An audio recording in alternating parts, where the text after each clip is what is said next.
പഴമക്കാർക്ക് അനുസൃതമായി പുതുക്കുക എന്നതാണ് പുതിയ എഴുത്തുകാരോട് എനിക്ക് പറയുവാനുള്ളത്. ഇദ്ദേഹത്തിൻ്റെ ഈ നമ്മളോടുള്ള ഈ സംസാരത്തിന് നിങ്ങൾക്ക് എന്തെങ്കിലും ചോദ്യങ്ങൾ ചോദിക്കാനുണ്ടെങ്കിൽ ഇവിടെ വരാം.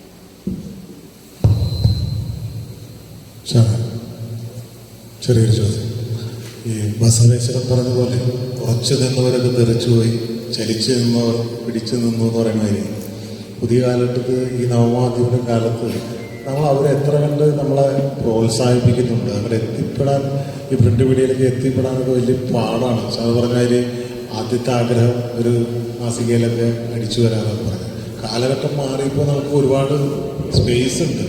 പക്ഷേ ഈ കൊടുങ്കാറ്റടിക്കുമ്പോൾ വൻമരങ്ങൾ വീഴും, ചെറുനാമ്പുകൾ പിടിച്ചെന്ന് പറഞ്ഞാൽ നമ്മളിങ്ങനെ ചലിച്ചുകൊണ്ട് നിന്നുകൊണ്ട് അവർ അതിലൂടെ എങ്ങനെ നമ്മളെങ്ങനെയാണ് പുതിയ കാലത്ത് പ്രിന്റ് മീഡിയ മാധ്യമങ്ങളൊക്കെ ഈ പുതിയ എഴുത്തുകാരെ കാണുന്നത്, അവരുടെ അവസരങ്ങൾ എങ്ങനെയാണ്, അതെങ്ങനെ ഫീൽ ചെയ്തിട്ടുണ്ട്, എഴുതി സാറിൻ്റെ ആഗ്രഹങ്ങൾ അങ്ങനെ സഫലീകരിച്ചിട്ടുണ്ടോ, തിരസ്കരിക്കപ്പെട്ടിട്ടുണ്ടോ? എം ടി ഒക്കെ പറഞ്ഞിട്ടുണ്ട് സ്ത്രീകളുടെ നാമത്തിലൊക്കെ എഴുതിയിട്ടാണ് ആദ്യകാലത്ത് വന്നതെന്ന്. സ്വന്തം പേരിലെടുത്ത് തിരസ്കരിച്ച് പിന്നെ ഒരു സ്ത്രീയുടെ പേരിൽ കൊടുത്തപ്പോൾ വന്നു എന്നൊക്കെ പറയുന്നുണ്ട്.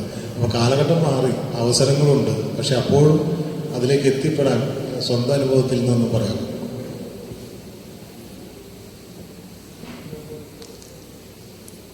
ഞാനൊരു വളരെ വൈകി എഴുത്തിലേക്ക് വന്ന ഒരാളാണ്. എൻ്റെ ആദ്യത്തെ കഥയെന്ന് പറയുന്നത് ആദമിൻ്റെ മുഴയെ എന്ന് പറയുന്നൊരു കഥയാണ്. അത് കലാകൗമുദിയിലാണത് പ്രസിദ്ധീകരിച്ച് വരുന്നത്. ഈ കലാകൗമുദിയിൽ എൻ്റെ കഥ പ്രസിദ്ധീകരിച്ച് വരുന്നതിന് മുമ്പ് ഞാൻ മുഖരേഖ എന്ന് പറയുന്ന ആലപ്പുഴയിൽ നിന്ന് പ്രസിദ്ധീകരിക്കുന്ന ഒരു മാഗസിനിൽ വർക്ക് ചെയ്തിട്ടുണ്ട്.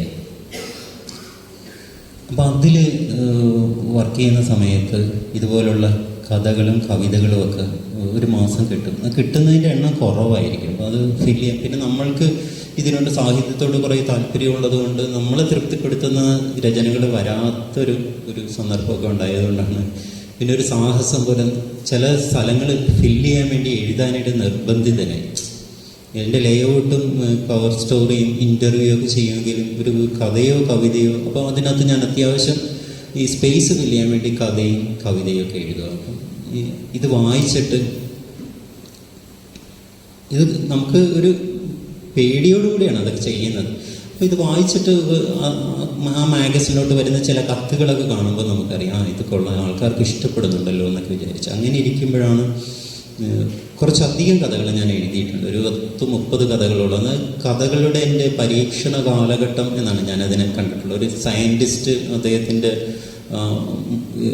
ഈ രാസപദാർത്ഥങ്ങളൊക്കെ വെച്ചിട്ട്, കെമിക്കൽസൊക്കെ വെച്ചിട്ട് എന്തെങ്കിലും ഒരു പുതിയ പദാർത്ഥം കണ്ടെത്താനായിട്ടുള്ള അന്വേഷണത്തെ അദ്ദേഹം തന്നെ ആ മുറിയിൽ നടക്കുന്ന കാര്യങ്ങൾ ലോകത്തിന് അറിയത്തില്ല. പക്ഷെ അദ്ദേഹം ഒരു പുതിയ പ്രോഡക്റ്റ് കണ്ടെത്തുമ്പോഴാണ് അദ്ദേഹത്തെ ലോകം അറിയുന്നതും അദ്ദേഹം അത് ലോകത്തോട് പറയുകയും ചെയ്യുന്നു. അങ്ങനെ എൻ്റെ എന്ന് പറഞ്ഞ് എനിക്ക് പരിചയപ്പെടുത്താനായിട്ട് എനിക്ക് തോന്നിയിട്ടുള്ളൊരു കഥ എന്ന് പറയുന്നത് ഈ ആദമിൻ്റെ മഴയാണ്. പക്ഷെ ആദമിൻ്റെ മഴ വരുന്നതിന് കുറേ കാലം മുന്നേ ഞാൻ എഴുതുമായിരുന്നു. എഴുതിയെന്ന് വെച്ചാൽ എന്നെ തൃപ്തിപ്പെടുത്താത്ത ഒരുപാട് രചനകൾ, അതൊന്നും വെളിച്ചം കണ്ടിട്ടില്ല. എത്രയോ കഥകൾ എഴുതി മാറ്റി വെച്ചിട്ടുണ്ട്. അപ്പം ഈ ഒരു ആദമിൻ്റെ മഴയെന്ന് പറയുന്ന കഥ ഞാൻ കല്യാണം കഴിച്ചത് മൂലമ്പള്ളി എന്ന് പറയുന്ന എറണാകുളത്ത് ഒരു ദ്വീപിൽ.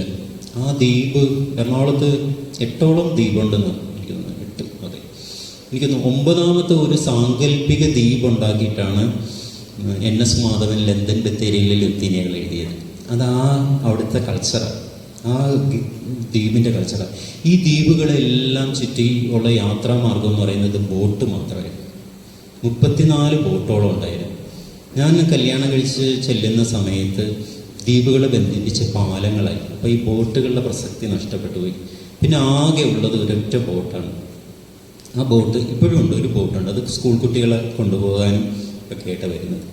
അപ്പോൾ ആ ഒരു പശ്ചാത്തലത്തിൽ നിന്നും എറണാകുളം ഫോർട്ട് കൊച്ചിയിൽ നിന്ന് ഉള്ള ഒരു ബോട്ട് യാത്രയാണ് ആ കഥ തുടങ്ങുന്നത് തന്നെ. അപ്പം അത്തരം ഒരു അതിൽ ഞാൻ ആ കഥ എത്രത്തോളം ഒരു പുതുമയുള്ളതാക്കാമെന്നുള്ള രീതിയിൽ ചിന്തിച്ചപ്പോൾ നമുക്കറിയാം കൊളോക്കിയൽ ലാംഗ്വേജിലാണ് നമ്മളുടെ കഥാപാത്രങ്ങൾ സംസാരിക്കുന്നത് ചില കഥകളിൽ, ഒരു ഗ്രാമപ്രദേശത്ത് പറയുമ്പോൾ.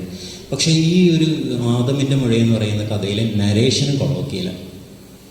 അപ്പോൾ അത്തരം രീതിയിൽ എനിക്ക് തോന്നുന്നത് അത് ഒരു പുതുമയായിരുന്നു തോന്നുന്നു ആ കാലത്ത്. നരേഷന് കൊളോക്കിയൽ, സംഭാഷണം കൊളോക്കിയൽ, മുഴുവൻ കൊളോക്കിയലായിട്ടാണ് അതിനകത്ത് എഴുതിയിരിക്കുന്നത്. അതൊരു കൊച്ചിൻ സ്ലാങ്ങിലും ഒക്കെ എഴുതിയിട്ടുള്ള ഒരു കഥ. അത്യാവശ്യം അതിന് റീഡേഴ്സ് ഉണ്ടായി. കലാകൗമുദിയിലായി വന്നപ്പോൾ അതിൻ്റെ തൊട്ട് താഴെ നമ്മുടെ പേരും ഫോൺ നമ്പരും കൂടെ കൊടുക്കും. കലാകൗമുദി മാത്രമേ അങ്ങനെ കൊടുക്കുന്നു തോന്നുന്നു. അപ്പോൾ നമ്മൾക്ക് ഫോൺ കോൾ വിളിച്ച ആളുകൾ അവരുടെ ഒപ്പീനിയനൊക്കെ പറയും. ധാരാളം ഫോൺ കോൾസ് തോന്നുന്നു. അപ്പോൾ എനിക്കൊരു ഇനി എഴുതാം എന്നുള്ളൊരു ആത്മവിശ്വാസമൊക്കെ ഉണ്ടായി.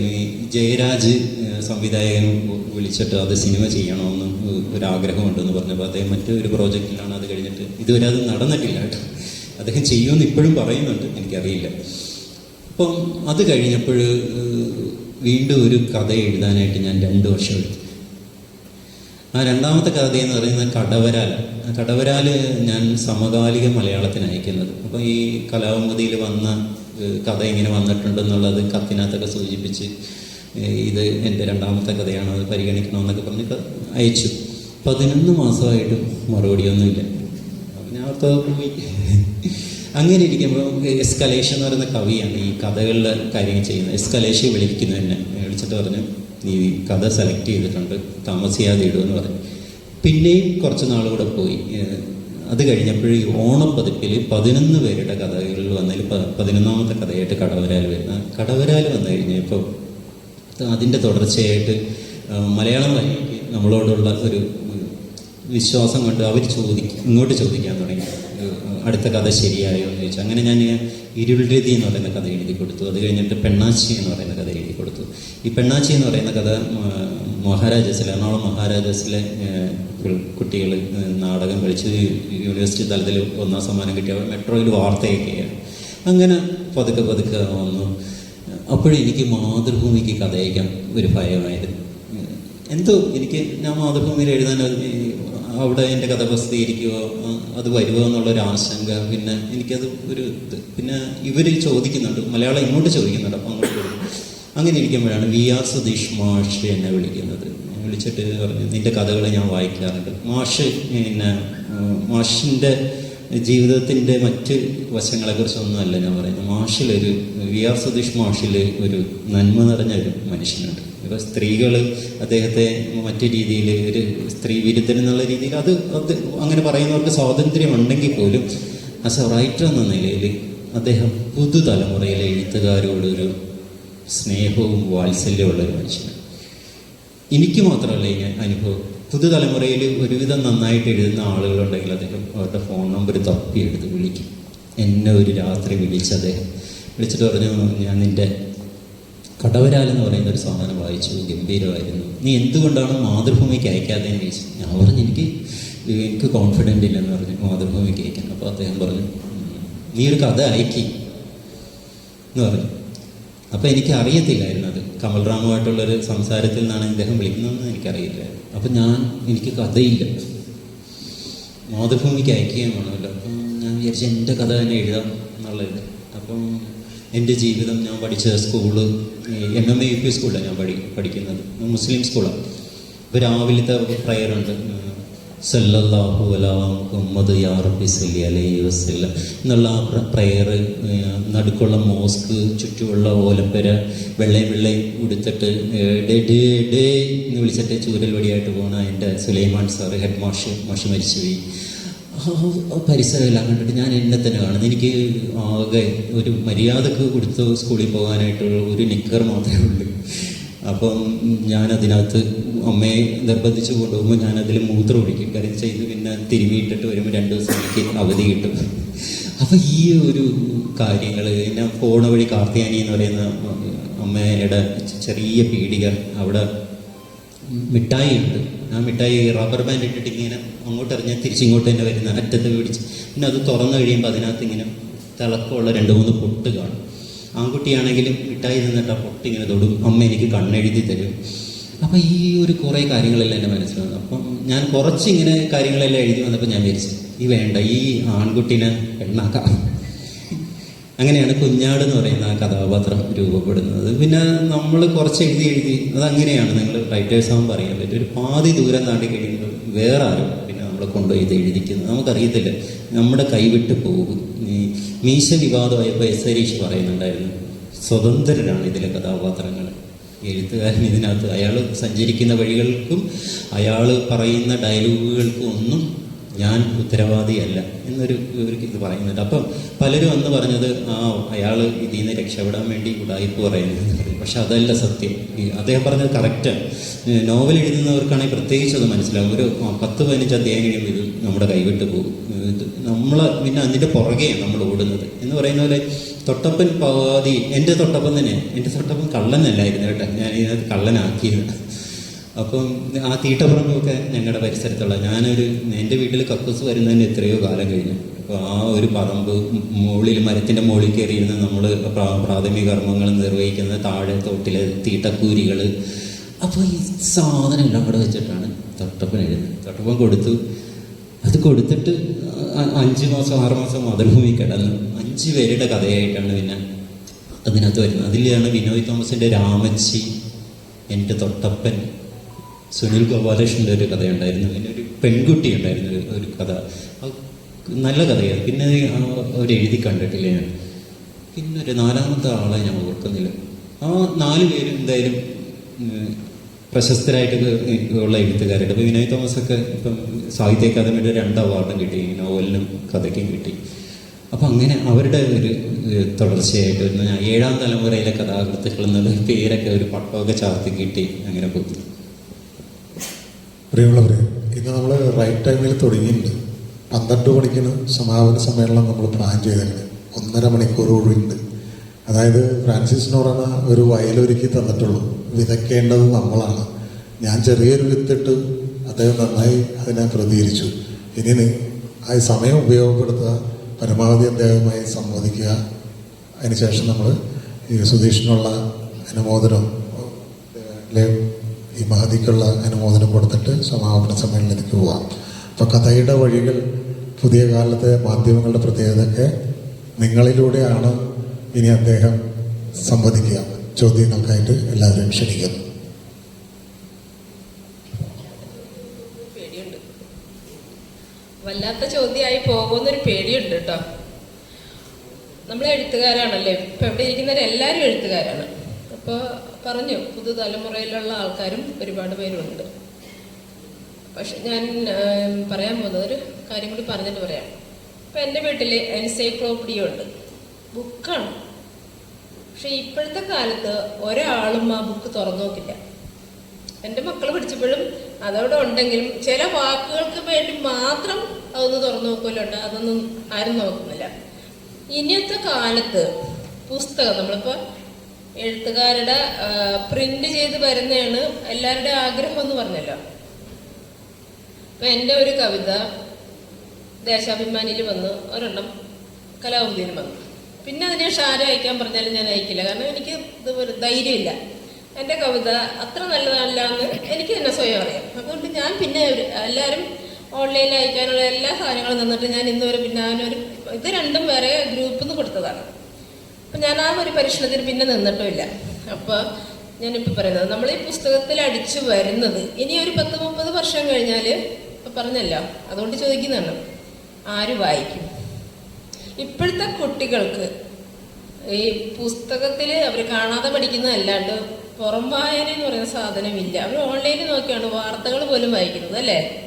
ശരിയല്ലേ? അപ്പോൾ ആര് വായിക്കും നമ്മൾ ഈ പ്രിന്റ് ചെയ്യുന്ന പുസ്തകങ്ങളൊക്കെ എന്നാണ് എൻ്റെ ഒരു ചോദ്യം.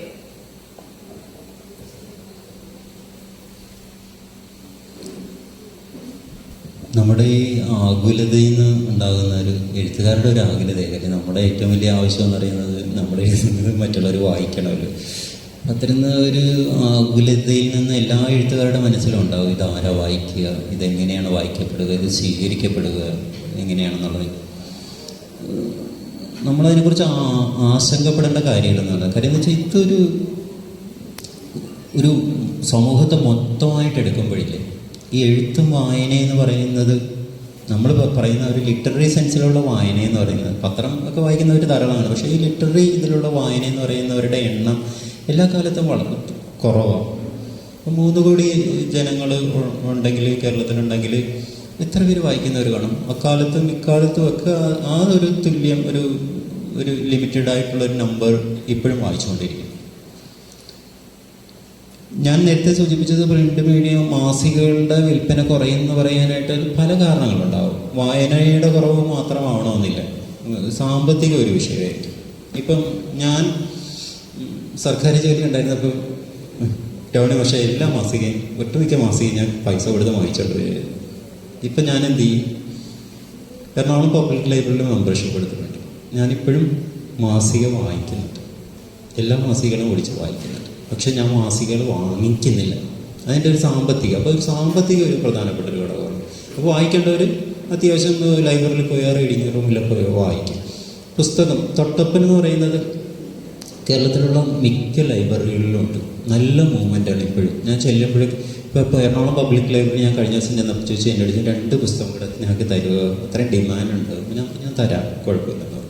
അപ്പോൾ അത്തരം രീതിയിൽ വായനകൾ നടക്കുന്നുണ്ട്. ചിലപ്പോൾ പുസ്തകത്തിൻ്റെ വിൽപ്പനയോ മാസികയുടെ വിൽപ്പനയോ താരതമ്യം ചെയ്തിട്ട് നമുക്ക് വായന കുറഞ്ഞൊന്നും നമുക്ക് പറയാൻ പറ്റില്ല.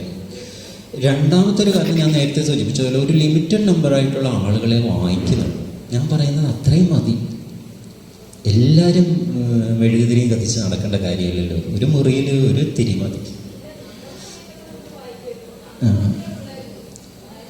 അതൊരു പ്രധാനപ്പെട്ട കാര്യമായിരിക്കും. കാരണം മറ്റ് വിനോദമാർക്കും ഇപ്പം എന്നെ സംബന്ധിച്ച് എൻ്റെ കുട്ടിക്കാലം എന്ന് പറയുന്നത് എനിക്ക് ഒരു പക്ഷെ എന്നെ വായനയിലേക്ക് കൊണ്ടുവന്നത് തന്നെ എൻ്റെ ഒരു ജീവിത സാഹചര്യമായിരിക്കും. എനിക്ക് വേറൊരു മാർഗ്ഗമില്ല എൻ്റെ സമയം കളയാനായിട്ട്. എനിക്ക് ക്രിക്കറ്റ് കളിക്കാൻ പറ്റില്ല, എനിക്ക് സൈക്കിൾ ഓട്ടാൻ പറ്റില്ല, ഓടാൻ പറ്റില്ല, ചാടാൻ പറ്റില്ല.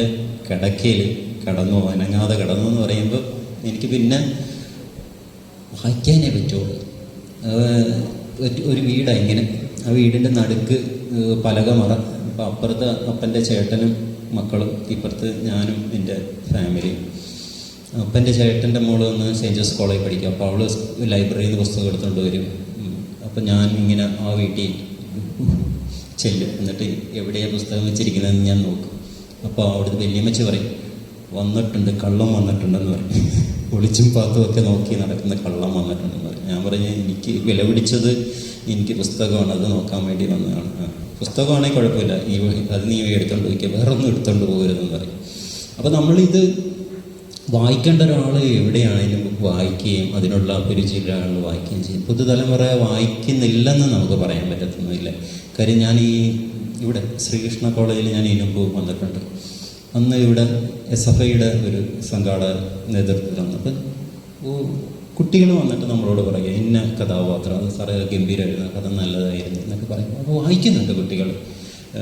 ഇവിടെ സംസ്കൃത സർവകലാശാലയിൽ പോകുമ്പോൾ അവിടെയും ഈ ആളുകളുടെ കുട്ടികളുടെ ഒരു ഇത് പറയുമ്പോൾ ഇൻസ്റ്റയിൽ കുട്ടികളുടെ ഒരു ഫീൽഡ്, അവിടെ എത്രയോ കുട്ടികളായിട്ടുള്ള കോളേജിൽ പഠിക്കുന്നവരൊക്കെ ആയിട്ട് നമ്മുടെ എൻ്റെ ഒരു തൊട്ടപ്പൻ പൂച്ചയും കൂടെ വെച്ചിട്ട് തൊട്ടപ്പൻ്റെ ഒരു അപ്പോൾ അത്രയും വായിക്കുന്നുണ്ട്, ആളുകൾ വായിക്കുന്നുണ്ട്. പുസ്തക പ്രസാധകരൊക്കെ നല്ല ലാഭത്തിൽ തന്നെയാണ് പോകുന്നത്. ഈ അടുത്ത കാലത്ത് ഒരു പുസ്തകം ഇറങ്ങിയിട്ട് 1.5 ലക്ഷം കോപ്പി, അത് ഏറ്റവും കൂടുതൽ വായിച്ചിട്ടുള്ള പുതുതലമുറയിലെ ആളുകളാണ് വായിച്ചിട്ടുള്ളത്. വായനയെക്കുറിച്ച് നമ്മൾ ഒരു കാരണവശാലും ആകുലപ്പെടേണ്ട കാര്യമില്ല. ഈ വായന എന്ന് പറയുന്ന പ്രോസസ്സ് നിലച്ചു പോകത്തില്ല. കാര്യം എന്ന് വെച്ചാൽ മനുഷ്യനെ ഏറ്റവും കൂടുതൽ അവനെ നവീകരിച്ചു കൊണ്ടിരിക്കുന്നത്, ഏറ്റവും കൂടുതൽ മറ്റേതൊരു മീഡിയയെക്കാട്ടി കൂടുതൽ ഒരു മനുഷ്യനെ കൂടുതൽ നവീകരിക്കുന്ന ഒന്നെന്ന് പറയുന്നത് വായനയാണ്, പുസ്തക വായനയാണ്. ഒരു പുസ്തകം വായിച്ചത് തുടങ്ങുന്ന ആളായിരിക്കില്ല, പുസ്തകം വായിച്ചതിന് ശേഷമുള്ള ആൾ. എന്നാലോ ഒരു പ്രശസ്തന ബെർണാഡ് ഷാ ആണെന്ന് എനിക്കറിയില്ല, പറഞ്ഞിട്ടുണ്ട്. അത് കറക്റ്റാണ്. നമ്മൾ ഓരോ പുസ്തകവും നമ്മളെ രൂപാന്തരപ്പെടുത്തുന്നു. ഇപ്പോൾ നെറോണ എന്ന് പറയുന്ന പറങ്കി പാതി മലയാളമുള്ളവൻ, സാഹിത്യപരമായിട്ടൊരു ബന്ധവുമില്ലാത്ത ഒരു കുടുംബ പശ്ചാത്തലത്തിൽ നിന്ന് വന്നവൻ, അവൻ എന്തെങ്കിലും എഴുതാനും അവന് ഇതുപോലെ മനുഷ്യപ്പറ്റോടുകൂടി ചിന്തിക്കാനും ഒക്കെ എന്നെ സഹായിച്ചിട്ടുള്ളത് ഞാൻ വായിച്ചിട്ടുള്ള പുസ്തകങ്ങളാണ്. എൻ്റെ മകളെ സംബന്ധിച്ചിടത്തോളം ഞാൻ വെയിറ്റിംഗ്. അവൾ ഇതുവരെ എൻ്റെ ഒരു പുസ്തകം വായിച്ചിട്ടില്ല. അവൾ LLBക്ക് പഠിക്കുന്നു. ഞാൻ എൻ്റെ മോളെ നീ എന്തെങ്കിലും കൂടെ ഒന്ന് വായിക്കുന്ന പറയാൻ എനിക്കൊരു ഭയമാണ്. കാര്യം അതിനും വേണ്ടി പഠിക്കാനുണ്ട് കുട്ടിക്ക്. ഓരോ സെമസ്റ്ററിലും അവർ കവർ ചെയ്ത് പോകേണ്ട മോഡ്യൂൾസും കാര്യങ്ങളും എല്ലാം വരുമ്പോൾ നമ്മുടെ കുട്ടികൾക്ക് വായിക്കാനായിട്ട്, പഠിക്കുന്ന കുട്ടികൾക്ക് വായിക്കാൻ നേരമില്ല. പ്രത്യേകിച്ച് മലയാളം. അവർ ഇംഗ്ലീഷാണെങ്കിൽ പിന്നെയും എന്തെങ്കിലും ഓടിച്ച് വായിച്ചു. മലയാളം കൊടുക്കുമ്പോൾ അവർക്ക് ഇത്തിരി കൂടെ സമയം വേണം അതൊന്ന് വായിച്ച് മനസ്സിലാക്കാനായിട്ട്. ഞാൻ കഴിഞ്ഞ ദിവസം എൻ്റെ പുതിയ നോവലിൻ്റെ ഒരു ആദ്യ ഇദ്ദേഹം ഇതൊന്ന് വായിക്കും നോക്കി. ഞാൻ അവൾ വായിക്കുന്ന സമയം ഞാൻ നോക്കുമായിരുന്നു. നമ്മൾ വിചാരിക്കുന്നതിന് കൂടുതൽ സമയം എടുത്തിട്ടുണ്ട് മലയാളം വായിക്കുന്നത്. അപ്പോൾ അത്തരം, പക്ഷെ എനിക്ക് ഉറപ്പാണ് അവളൊരു പ്രായം കഴിയുമ്പോഴേ, അവളെ ഒരു വിദ്യാഭ്യാസം കഴിയുമ്പോൾ ചിലപ്പോൾ അവൾ വായിക്കും, ചിലപ്പോൾ എഴുതും, പ്രതീക്ഷിക്കുക. അതുകൊണ്ട് എക്കാലത്തും ലോകം എത്രയോ മാറി, പക്ഷെ എക്കാലത്തും പുസ്തകങ്ങളെ സ്നേഹിക്കുന്നവർ, വായനയെ സ്നേഹിക്കുന്ന ഒരു കൊച്ചു സമൂഹം ഇവിടെ കാണും. ആ സമൂഹം മതി, എല്ലാവരും വായിക്കേണ്ട, അത്രയും വെളിച്ചം. അത് ഒരു മുറി ഇരുട്ടുള്ളൊരു സ്ഥലത്ത് 1-2 വിളക്കുകൾ മതി എന്ന് പറയുന്നത്, കുറച്ച് ആളുകൾ മതി വായിക്കുന്നവർ. അത് മതി ഈ ലോകത്തെ നിലനിർത്തി കൊണ്ടുപോകാനായിട്ട്. മറ്റുള്ളവർക്ക് ഇൻസ്പിറേഷനാണ്. ഗാന്ധിജി ഒരു ഗാന്ധിജി മതി അല്ലേ, ഒരു EMS മതി, ഒരു ചെകുവരെ മതി, നമുക്കെന്തിനാ അനേകം ചെകുവരെ എന്ന് പറയുന്നത്. വായിക്കുന്നവർ മതി, കുറച്ച് മതി. അതൊരിക്കലും ഇല്ലാണ്ടാവില്ല, അതെല്ലാ കാലവും. ഇനി നമ്മൾ ബഹിരാകാശത്ത് ചൊവ്വയിൽ പോയാൽ അവിടെ ഇരുന്ന് വായിക്കാൻ നമുക്കൊരാളുണ്ടാവും. നാടകത്തെക്കുറിച്ചാണ്. കക്കുകളി നാടകം ഒരുപാട് സ്റ്റേജുകൾ കീഴടക്കിയതിന് ശേഷമാണ് ഒരു വിവാദം ഉണ്ടാകുന്നത്. ആ വിവാദം ഉണ്ടായതിനു ശേഷം മാഷ് ഗവൺമെന്റ് ജോലി ഉപേക്ഷിക്കുകയുണ്ടായി. മാഷ് ഇന്ന് ഈ സ്റ്റേജിൽ വന്നപ്പോൾ അതിനെക്കുറിച്ച് എന്തെങ്കിലും പരാമർശിക്കുന്നത് ഞങ്ങൾ വായനക്കാർ വിചാരിച്ചു. അപ്പോൾ അത് ആ ഒരു മാഷ് ആ തീരുമാനത്തിലോട്ട് പോയത് വായനക്കാരനെ അതൊരു കീഴടങ്ങലായിട്ടാണ് വായനക്കാരന് തോന്നിയത്. ഇതല്ല യഥാർത്ഥത്തിൽ ഈ പ്രവൃത്തി യഥാർത്ഥത്തിൽ ഈ വിവാദം സൃഷ്ടിച്ചവരെ സന്തോഷിപ്പിക്കുകയല്ല ചെയ്തത്. എന്താണ് മാഷ് അതിനെക്കുറിച്ച് പറയാനുള്ളത്? മാസ്റ്റർ പീസ് എന്ന് പറയുന്ന പുസ്തകത്തിനെതിരെയാണ് ഹൈക്കോടതിയിൽ അന്വേഷണം വന്നത്. അതിൻ്റെ ഒരു അന്തരീക്ഷത്തിൽ തന്നെയാണ് കക്കുകളി എന്ന് പറയുന്ന നാടകം വിവാദമാകുന്നത്. എന്നെ സംബന്ധിച്ചിടത്തോളം എനിക്ക് 2 വഴികളാണ് ഉണ്ടായത്. കാര്യം എന്ന് വെച്ചാൽ 3.5 വർഷമുണ്ട് എനിക്ക് പെൻഷനാകാൻ. ആ സമയത്ത് 3.5 വർഷം കൂടിയുണ്ട്. 85,000 എനിക്ക് സാലറി ഉണ്ട്. എനിക്ക് 20 വർഷത്തിന് മേൽ സർവീസ് ഉള്ളതുകൊണ്ട് അത്രയും 85,000 രൂപ പ്രതിമാസം ശമ്പളവും കിട്ടുന്നുണ്ട്. അപ്പോൾ 3.5 വർഷത്തെ ശമ്പളം ഞാൻ കാൽക്കുലേറ്റ് ചെയ്തെടുക്കുമ്പോൾ ഏകദേശം നിയർലി ഒരു 45 lakh 45 ലക്ഷം രൂപ എനിക്ക് നഷ്ടം വരും ഞാൻ ജോലി രാജിവെക്കുകയാണെങ്കിൽ. അപ്പം എനിക്ക് ഫേസ്ബുക്കിൽ രണ്ട് രീതിയിൽ പോസ്റ്റ് ഇടാം. ഒന്ന്, ഞാൻ എഴുതുകയാണ്, എൻ്റെ ഡിപ്പാർട്ട്മെൻറ്റ് എനിക്കെതിരെ ഒരു അന്വേഷണം നടത്തിയതുകൊണ്ട് തുടർന്ന് എഴുതാനായിട്ടുള്ളൊരു സാഹചര്യമില്ലാത്തതിനാൽ 3.5 വർഷക്കാലത്തേക്ക് നറോണ എന്ന് പറയുന്ന റൈറ്റർ എഴുത്തിൽ നിന്നും മാറി നിൽക്കുകയാണ്. വായനക്കാരെന്നെ കൈവിടരുത്, ഞാൻ വീണ്ടും 3.5 വർഷം കഴിയുമ്പോൾ ഞാൻ നിങ്ങളുടെ മുന്നിലേക്ക് തിരിച്ചു വരും. അപ്പോൾ എനിക്ക് ഈ 45 ലക്ഷം രൂപയുടെ നഷ്ടം ഉണ്ടാവില്ല. 3.5 വർഷം കഴിഞ്ഞ് അന്ന് എഴുതാൻ പറ്റുമെങ്കിൽ എനിക്ക് എഴുതാം. എനിക്ക് മറ്റു എൻ്റെ വീടുമായിട്ട് ബന്ധപ്പെട്ടുള്ള പ്രശ്നങ്ങൾ, സാമ്പത്തിക ബുദ്ധിമുട്ടുണ്ടാകത്തില്ല. പിന്നെ എൻ്റെ ബന്ധുക്കളുമായിട്ടുള്ള റിലേഷൻഷിപ്പ്, സഭയുമായിട്ടുള്ള എൻ്റെ റിലേഷൻഷിപ്പ്, മതപരമായിട്ടുള്ള എൻ്റെ ഇതിനൊന്നിനും ഒരു ബുദ്ധിമുട്ടുണ്ടാകത്തില്ല. ആകെപ്പാടെ എനിക്ക് നഷ്ടപ്പെടുന്നത് 3.5 വർഷം ഞാൻ സാഹിത്യ ലോകത്ത് നിന്ന് മാറി നിൽക്കണം. അത് മാത്രം മതിയായിരുന്നു. അങ്ങനെ ഒരു തീരുമാനം എടുക്കാം. 2ാമത്തെ തീരുമാനം എന്ന് പറയുന്നത്, എനിക്കിത് വേണ്ട, ഈ കിട്ടുന്ന ബെനിഫിറ്റുകളൊന്നും എനിക്ക് വേണ്ട. എനിക്ക് എഴുത്തില്ലെങ്കിൽ ഞാൻ ചത്തു. എഴുത്തോ നിൻ്റെ കഴുത്തോ അല്ലേ, ജീവനോ അതിജീവനോ എന്ന് വെച്ചപ്പം ഞാൻ. പക്ഷേ എനിക്ക് അത്ര കരുത്തനായ ഒരു മനുഷ്യനെന്ന് നിങ്ങളെല്ലാവരെയും പോലെ ഒരു സാധുവായിട്ടുള്ളൊരു മനുഷ്യൻ, ബലഹീനനായിട്ടുള്ള മനുഷ്യൻ. എനിക്ക് ഡിസംബർ 7-ാം തീയതി എൻ്റെ മെമ്മോ കൈ കിട്ടി. ഞാൻ മെമ്മോയ്ക്ക് മറുപടി കൊടുക്കണം. ഞാൻ വൈഫ് കണയന്നൂർ താലൂക്കിലാണ് വർക്ക് ചെയ്യുന്നത്. മേരി എന്നുള്ള പേര്. മേരിനെ വിളിച്ചിട്ട് ചോദിച്ചു, മേരി ഇങ്ങനെ ഒരു ക്രൈസിസ് വന്നിട്ടുണ്ട്, ഞാൻ എന്ത് ചെയ്യണം? എൻ്റെ ആഗ്രഹം ഇതാ, എനിക്ക് എഴുത്ത് തുടരണം, ഈ എഴുത്ത് മാറ്റി വെച്ചിട്ട് എനിക്ക് ജോലി പറ്റില്ല എന്ന് പറയുമ്പോൾ മേരി പറഞ്ഞു, എനിക്ക് ജോലി ഉണ്ടല്ലോ, നമ്മളിപ്പോൾ ബിരിയാണി കഴിച്ചുകൊണ്ടിരിക്കുകയാണ്, നമുക്ക് കഞ്ഞിയും പയറും ആക്കണമെന്നുള്ളൊരു ഓപ്ഷനിലോട്ട് മാറിയാൽ മതിയല്ലോ, നിങ്ങളത് ഇട്ടറിഞ്ഞിട്ട് പോരുന്നു. അപ്പോൾ അങ്ങനെ ഒരു സപ്പോർട്ട് എനിക്ക് എൻ്റെ ജീവിത പങ്കാളിയിൽ നിന്നുണ്ടായി. മാത്രമല്ല അവൾക്ക് സർക്കാർ ജോലിയുണ്ട്. അപ്പോൾ അങ്ങനെ ഒരു സെക്യൂർഡ് ആയിട്ടുള്ള ഒരു വരുമാനം എനിക്കുണ്ട്. ഇതില്ലായിരുന്നെങ്കിൽ എങ്ങനെയാണെന്ന് എനിക്കറിയാൻ പറ്റത്തില്ല. ഒരു പക്ഷെ അന്ന് ഞാൻ അതുപോലൊരു തീരുമാനം എടുത്തേക്കാം. പക്ഷെ ഇതുപോലുള്ള ഒരു സാഹചര്യങ്ങൾ ഇവിടെ ഒത്തു വന്നതുകൊണ്ടാണ്. അപ്പോൾ ഞാൻ ഹൈക്കോടതിയിൽ എന്നെ വായിക്കുന്ന ജഡ്ജിമാരുണ്ട്. അപ്പോൾ അവർ പറഞ്ഞ് കണ്ടിന്യൂ ചെയ്യും, ഇനിയുള്ളതിനൊക്കെ പെർമിഷൻ മേടിച്ചാൽ മതി. അപ്പോൾ പെർമിഷൻ മേടിക്കാതെ ഞാൻ മാധ്യമത്തിലൊരു നോവല്, മുടിയറകൾ എന്ന് പറയുന്നൊരു നോവൽ സ്റ്റാർട്ട് ചെയ്തിട്ടുണ്ട്. കണ്ടശ എഴുതി കൊടുത്തോണ്ടിരിക്കുക. അതെന്ന് പറയുന്നത് കക്കുകളെക്കാട്ടി ഭീകരമായിട്ടുള്ളൊരു സാധനം. അപ്പം പിന്നെ ഇങ്ങനെയൊക്കെയുള്ള വിഷയങ്ങൾ നമ്മൾ അതിനൊരു എനിക്ക് സാങ്ഷൻ വായിക്കാനൊന്നും നടക്കത്തൊന്നുമില്ല. വെറുതെ സാങ്ഷൻ വായിക്കുക എന്ന് പറയുന്നത് ഒരു ബുദ്ധിമുട്ടുള്ള കാര്യമെന്ന് വെച്ചാൽ, ഇപ്പം ഒരു ഉദാഹരണം പറഞ്ഞാൽ നമ്മൾ കീഴ്ക്കോടതിയിലിരുന്ന് ഒരു സാധനം എഴുതിയ നമ്മൾ ഇതിൻ്റെ ശരിക്കുള്ള ടെക്സ്റ്റും അതിൻ്റെ കൂടെ ഒരു അപേക്ഷയും കൂടെ എഴുതിയിട്ട് കീഴ്ക്കോടതിയിൽ കൊടുക്കണം. അപ്പോൾ കീഴ്ക്കോടതി ഇരിക്കുന്ന ഏതെങ്കിലും ഒരു ക്ലർക്ക്, ചിലപ്പോൾ അദ്ദേഹത്തിൻ്റെ സാഹിത്യമായിട്ട് ബന്ധം പോലും വേണം, അദ്ദേഹം ഇത് വായിച്ചിട്ട് ഇത് ഓക്കെ ആകുമ്പോൾ അദ്ദേഹം ഇതിൻ്റെ താഴെ ഫുട് നോട്ട് ഇടും, ഇത് കുഴപ്പമില്ലെന്ന് പറഞ്ഞിട്ട് അവിടുത്തെ മുൻസിപ്പിനാണെങ്കിൽ മുൻസിപ്പിന് എൻ്റെ ജഡ്ജിനെ കാണിക്കും. ഇപ്പോൾ judge forward to district court എന്ന് എഴുതി. ഇപ്പോൾ ഡിസ്ട്രിക്ട് കോർട്ടിൽ ചെന്ന് കഴിയുമ്പോൾ ഡിസ്ട്രിക്ട് കോർട്ടിലെ ഒരു സ്റ്റാഫ് ജൂനിയേഴ്സ് ഒക്കെ ഉണ്ടായിരുന്നെങ്കിൽ ഇത് വായിക്കും, അയാൾ ഇതിൻ്റെ താഴെ നോട്ടിടും. അപ്പോൾ ഡിസ്ട്രിക്ട് ജഡ്ജി ഇത് വായിച്ചിട്ട് ഇത് നേരെ ഹൈക്കോടതിയിലേക്ക് വയ്ക്കും. ഹൈക്കോടതിയിൽ ചെന്ന് കഴിയുമ്പോൾ ഹൈക്കോടതിക്ക് പെർമിഷൻ തരാനായിട്ടുള്ള അധികാരമില്ല, ഗവൺമെൻറ് അതുണ്ട്, സർക്കാരിലേക്ക് പോകും. സർക്കാരിൽ ഇതുപോലെ എത്രയോ അപേക്ഷകളാണ്, ഒരുപാട് എഴുത്തുകാരുണ്ട്. അപ്പോൾ കിട്ടാനായിട്ടൊരു താമസം. പിന്നെന്ന് പറയുന്നത് നമ്മൾ എഴുതുന്ന ഇപ്പോൾ ഒരു തിരക്കഥ ആണ് അല്ലെങ്കിൽ ഒരു കഥയാണ്, നോവലാണെങ്കിൽ അതിനൊരു എന്താ പറയുക, ഒരു പ്രൈവസി ഉണ്ട്. ഒക്കെ ഒരാളുടെ മുന്നിൽ വെളിപ്പെടുത്താതെ നമ്മളും പത്രാധിപരും മാത്രമാണല്ലോ അത് ആദ്യം കാണുന്നത്. അപ്പോൾ അങ്ങനെ അത് ഒരുപാട് പ്രായോഗികമായിട്ടുള്ളൊരു ബുദ്ധിമുട്ടുണ്ട്. അപ്പോൾ അതുകൊണ്ടാണ് പെർമിഷൻ മേടിക്കുന്നത്. പിന്നെ ഒരു ജനറൽ പെർമിഷൻ പഞ്ചായത്തിൽ പഞ്ചായത്തിൽ നിന്നാണ് ജുഡീഷ്യറിലേക്ക് വരുന്നത്. പഞ്ചായത്തിൽ വെച്ച് എഴുതിയായിരുന്നു, പക്ഷെ അതിൻ്റെ പേപ്പറൊന്നും എൻ്റെ കയ്യിലില്ല, പോയി, അത് തെളിയിക്കാനൊന്നും പറ്റിയില്ല. എന്നിരുന്നാൽ പോലും ഈ സന്തോഷമാണ്, കുഴപ്പമൊന്നുമില്ല. സാമ്പത്തികമായിട്ട് കുറച്ച് ബുദ്ധിമുട്ടും കാര്യങ്ങളൊക്കെ ഉണ്ട്. കാര്യം 85,000 രൂപ കിട്ടുന്ന അടുത്തുനിന്ന് അത് ചുരുങ്ങി നമുക്ക് ഈ സ്വയംവീര മെഡിക്കലിൻ്റെ ഇതിലേക്ക് വരുമ്പോൾ ചെറിയൊരു തുക കിട്ടും. അത് കുഴപ്പമില്ല, എന്നാലും ഞാൻ ഹാപ്പിയാണ്. കാര്യം ഞാൻ അതിനേലും ബുദ്ധിമുട്ടി ദാരിദ്ര്യത്തിൽ ജീവിച്ചിട്ടുള്ള ഒരുപാട് പട്ടിണികളാണ്. ഞാൻ അങ്ങനെ കഷ്ടപ്പെട്ട് പഠിച്ച ഒരാളാണ്. എനിക്കതൊരു സാമ്പത്തികം ഒരിക്കലും പണമെന്ന് പറയുന്നത് ഒരിക്കലും എന്നെ കീഴടക്കിയിട്ടില്ല, ഇപ്പോഴും ഇല്ല. ഞാനൊരു പ്രസാദകരോടും അങ്ങോട്ട് എനിക്ക് പൈസ തരണമെന്ന് ഞാൻ പറഞ്ഞിട്ട് ആരും എനിക്ക് തരുന്ന വാങ്ങിക്കുമെന്ന് മാത്രമേ.